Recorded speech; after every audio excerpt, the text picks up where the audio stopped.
se retrouve aujourd'hui pour une nouvelle vidéo. Avant de commencer cette vidéo, je tenais à vous dire d'abord que j'imagine que dans les commentaires, beaucoup de personnes diront lui, il utilise les concepts d'autres youtubeurs pour faire ses vidéos avec, et lui, il ne crée pas ses propres concepts à lui. Je tenais d'abord à te dire que moi personnellement, je trouve que faire des vidéos sur 5 projets rentables en 2023, 5 business qui n'échouent jamais, 7 secteurs sûrs et rentables en Afrique, 16 idées sont bonnes, mais il y a assez de youtubeurs qui ont déjà fait ce type de vidéos là. Sur les vidéos qu'ils ont fait, il y a des choses vraies à l'intérieur, comme il y a des choses pas toujours vraies. Et également sur des choses vraies, on va essayer d'aller plus loin. Pour chaque business qui est top, quelle est la stratégie surtout que tu dois mettre en place? On va essayer de donner les coûts d'entrée, le risque et la stratégie. Pour chaque idée de top, moi je donne mon avis pour toute personne qui est salariée et qui veut entreprendre, que ce soit en Afrique, que ce soit en Europe, et qui veut entreprendre mais qui ne sait pas comment faire, parce qu'eux ils donnent des idées, c'est vrai. Ce qui est plus important ce sont les chiffres. Si tu décides de faire l'élevage au Cameroun, au Sénégal, au Mali, c'est bien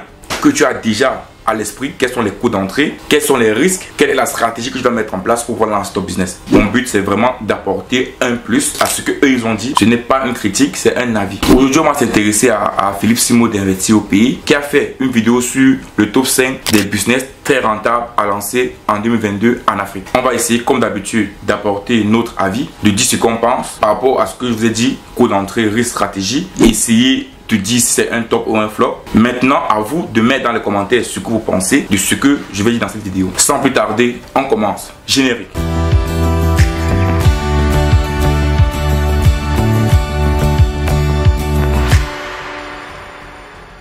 Hello à toi, moi c'est Arthur Ngawa, salarié, investisseur et commerçant. Je ne suis pas un entrepreneur parce que je pense qu'on ne peut pas être salarié et entrepreneur en même temps, mais on peut être salarié et faire de l'investissement et du commerce. Bienvenue à toi dans cette chaîne Africain Investissement où l'on parle des opportunités d'investissement et de commerce à faire là où tu résides. Donc si comme moi tu es salarié et aimerais avoir ta liberté naturelle, tu es sur la bonne chaîne. Je t'invite à liker, à t'abonner et à cliquer sur la cloche de notification pour ne rater aucune de nos vidéos. Pour investir au pays, le premier business très rentable en Afrique à lancer en 2022 est la transformation agricole. Dans cette vidéo, il évoque plusieurs difficultés qu'on rencontre en Afrique au niveau des cultures qui ne sont pas saisonnières. On tient compte du temps pour faire les cultures. Il parle également de la transformation agricole en précisant qu'en Afrique, on ne transforme rien, tout est importé. Nos denrées alimentaires dans les champs pourrissent parce qu'on ne transforme pas ces aliments-là. La transformation agricole, c'est un élément qui manque en Afrique. J'étais au Cameroun récemment. Et quand tu pars dans les supermarchés, tu te rends compte qu'il y a beaucoup de produits importés. Même les entreprises industrielles qui sont au Cameroun ne produisent pas assez pour toutes les populations camerounaises. Donc la transformation agricole aujourd'hui c'est un secteur très porteur en Afrique et qu'il faut vraiment se pencher dessus. Et si toi également tu décides de commencer avec des machines made in Africa, made in Cameroun, made in Côte d'Ivoire, tu verras que le coût d'entrée sera pas vraiment élevé. La fabrication de machines, tu peux négocier peut-être autour, ça va te retenir autour de 5-6 millions et tu peux déjà commencer ta production. Avec beaucoup moins, tu peux même déjà commencer ta production. C'est pour cela qu'il est important de mettre en place une stratégie. C'est de pouvoir déjà tester le marché, de déjà tester tes futurs clients potentiels. L'erreur que beaucoup font, c'est qu'ils commencent d'abord à faire l'industrie avant de réfléchir au commercial. Non. Quand vous voulez décider de faire un commerce, un business, pensez d'abord au commercial avant de penser à l'industrie. C'est-à-dire, commencez déjà à chercher des clients potentiels, commencez déjà à négocier les prix, même quand vous n'avez même pas encore monté. C'est-à-dire, vous avez encore l'idée, mais déjà, commencez déjà à chercher des clients potentiels. C'est important. Cela permet que lorsque l'entreprise est née, l'entreprise est créée, vous avez déjà des clients. Le secteur de la transformation agricole est un secteur vraiment porteur en Afrique. Les coûts d'entrée ne sont pas super élevés. Donc, pour ce business, je donnerai la note de 8 sur 10. Donc, pour moi, c'est un top. Le second business très rentable en Afrique, dit par Investir au pays, est celui de la transformation de petits hôtels.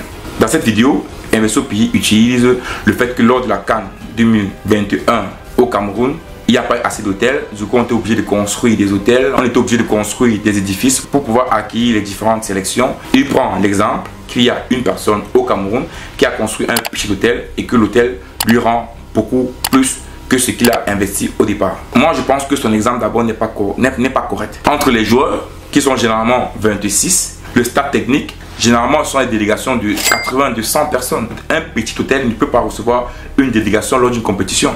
Si ce sont des petits hôtels de haut standing, c'est-à-dire faits dans des beaux quartiers, il ne faut pas oublier que dans les beaux quartiers aussi, les terrains coûtent assez cher. Par exemple, au Cameroun, si vous allez à Bonandio, le mètre carré coûte dans les 500 000. Aujourd'hui, il y a des endroits où le mètre carré coûte dans les 700 000 et 1 million. Donc, tu ne peux pas aller dans un secteur comme ça. Tu prends 400 mètres carrés. Donc, si le mètre carré coûte 1 million, ça fait 400 millions.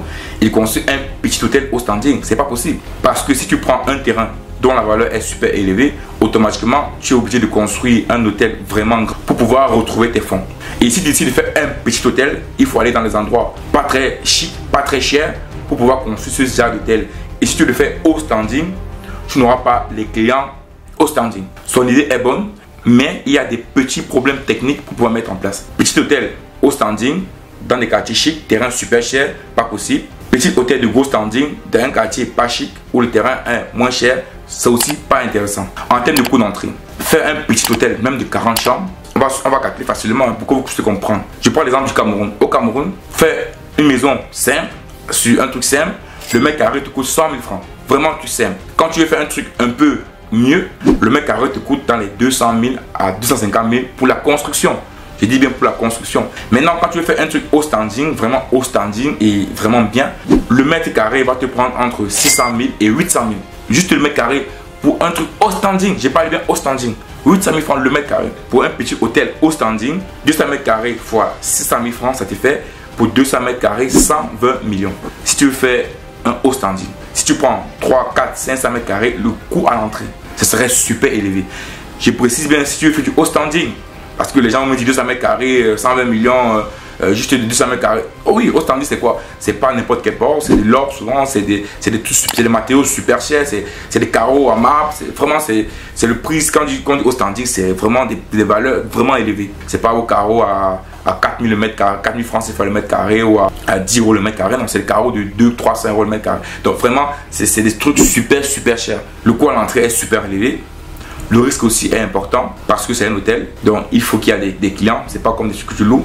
Il faut mettre une stratégie en place, c'est-à-dire il faut beaucoup faire de la publicité pour pouvoir avoir des clients. Donc je pense que c'est assez élevé. Donc pour ce business-là, pour moi c'est un flop. C'est un flop avec tout ce que je viens de te dire là, entre le terrain, le coût de l'investissement et tout ce qui entre en jeu pour faire ce business-là. Le troisième business très rentable en Afrique évoqué par Philippe Simon est celui de la construction de cliniques d'excellence. Ça également, c'est un problème que touche l'Afrique. On sait tous qu'en Afrique, il n'y a pas de clinique d'excellence. Les hôpitaux posent problème. Tous les jours à la télé, on voit des personnes qui meurent dans les hôpitaux publics, dans les hôpitaux d'État, même dans des cliniques privées, même dans des hôpitaux privés, dans des centres de santé. Et cela était un réel problème en Afrique. Est-ce que la construction des cliniques d'excellence peut permettre de résoudre ce problème? Mon avis est direct. Ce n'est pas la construction de cliniques d'excellence qui va résoudre le problème de santé en Afrique. Le problème n'est pas là. Le premier problème, c'est la formation. Après la formation, le second problème, c'est quoi? C'est le matériel. On n'a pas assez de matériel.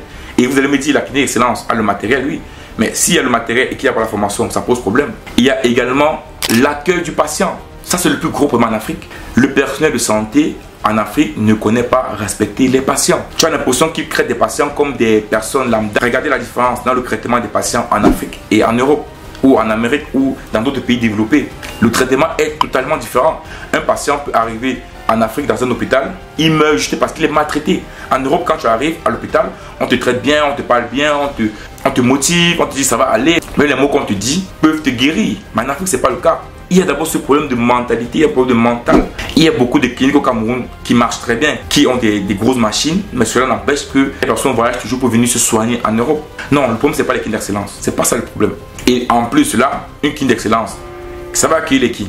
Ça va accueillir des personnes super aisées, des personnes qui ont beaucoup d'argent. Construire une clinique d'excellence, ce n'est pas ça qui permettra de résoudre le problème de santé en Afrique. Les problèmes de santé sont beaucoup plus loin parce qu'il faut donner la possibilité aux populations de pouvoir avoir accès à la santé. Coût à l'entrée, vous êtes d'accord avec moi qu'une clinique d'excellence, le coût à l'entrée, c'est super cher.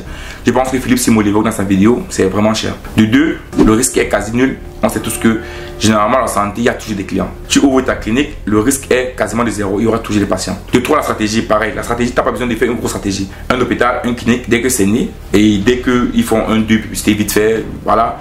Dès que les premiers patients arrivent et que ça marche bien, automatiquement, ça part de bouche à oreille. Quand les patients arrivent, ils voient le matériel, ils voient la clinique, ils voient l'accueil. Automatiquement, ils reviennent, ils parlent à gauche, à droite et la clinique commence à prendre. Donc, je mettrais ce business comme un top.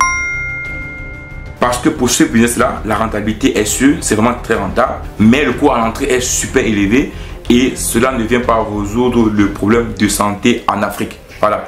construire des cliniques d'excellence ne résout pas le problème de santé en Afrique. Comme c'est un business rentable, je suis obligé de mettre un top. Le quatrième business très rentable évoqué par Philippe Simo dans sa vidéo est celui de la télémédecine. Est-ce que la télémédecine est un secteur porteur en Afrique? Ici en Europe par exemple, on voit que la télémédecine a pris beaucoup d'ampleur, surtout lors de la crise du Covid-19. Donc le lit par exemple a explosé. Mais en Afrique, ce type de business là sera très intéressant. Parce qu'en Afrique, on manque de docteurs, on manque de médecins, comme tout le monde le sait. On a besoin de plus de docteurs pour pouvoir résoudre le problème de la population, pour pouvoir soigner la population.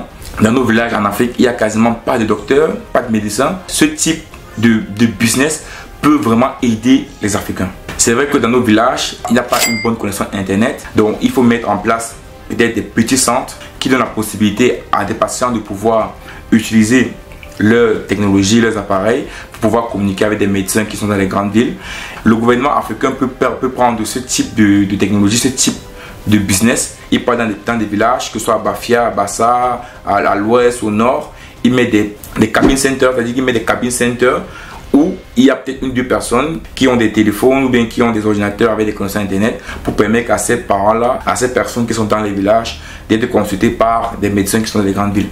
Ça peut vraiment être intéressant. Pour ceux qui vivent dans les grandes villes, c'est-à-dire Yaoundé, Dakar, Ouagadougou, Lomé, Cotonou, tout le monde a déjà un téléphone portable et une connexion Internet. Bien sûr, le problème c'est au niveau du mode de paiement. Parce qu'en Europe, le mode de paiement, tout est automatisé. Mais en Afrique, c'est vrai, on a nos technologies à nous. On a Orange Money, on a MTN Money. Donc, on peut utiliser ces technologies-là pour pouvoir faire des paiements et donner la possibilité au docteur de pouvoir consulter ses patients en ligne. Donc, pour ce type de business-là, le coût à l'entrée est quasiment nul parce que tout le monde a un téléphone portable, tout le monde a une connexion Internet aujourd'hui en Afrique.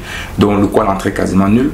Le risque également est quasiment nul parce que les médecins, ils sont très rares en Afrique et tout le monde a besoin d'être en santé. Leur stratégie, pareil, la stratégie aussi est quasiment nulle parce que dans nos villages ou bien même dans les grandes villes, lorsque les personnes sauront qu'ils peuvent être consultés en ligne, juste en faisant un Orange Money, un docteur, il peut être consulté en ligne, pas besoin de se déplacer. Je pense que beaucoup de personnes accrocheront à cela, même comme beaucoup de recherches ont montré que la consultation en ligne n'est pas toujours la meilleure parce qu'un docteur, généralement, quand tu pars en consultation et tu prends les paramètres, la tension, le pouls, les battements du cœur et tout ça, donc il y a beaucoup de paramètres qui prennent en compte. Or, en ligne, c'est pas possible. Donc, mais cela pourra marcher pour des petites maladies, par exemple, un peu de palu, j'ai un peu mal à l'oreille, j'ai un peu mal à l'œil, j'ai un peu mal. Voilà, des petits trucs qu'on peut essayer de consulter en ligne, presque des médicaments, et par la suite, si ça ne marche pas, là, se déporter vers un hôpital. Donc, pour ce business-là, je mettrai un top.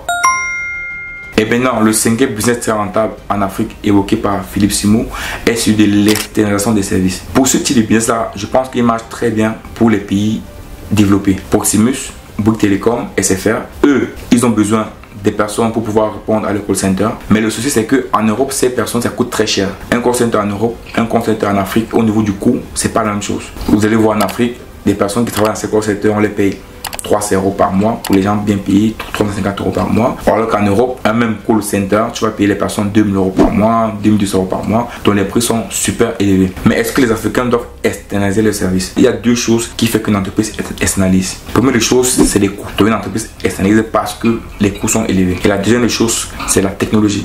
Une entreprise externalise parce qu'elle n'a pas la technologie pour pouvoir intérioriser tout ce processus-là. Voilà les deux éléments qui font ce qu'une entreprise externalise. Philippe Simo a parlé de l'externalisation des services. La majorité de ces grosses entreprises de services sont des entreprises étrangères. L'externalisation des services en soi ne peut pas apporter quelque chose de plus en Afrique. Et s'il faut externaliser un service en Europe, cela coûtera encore 2 fois plus cher. L'externalisation des services, c'est très compliqué de mettre ça en place en Afrique. Pour ce business-là, je dirais que c'est un flop.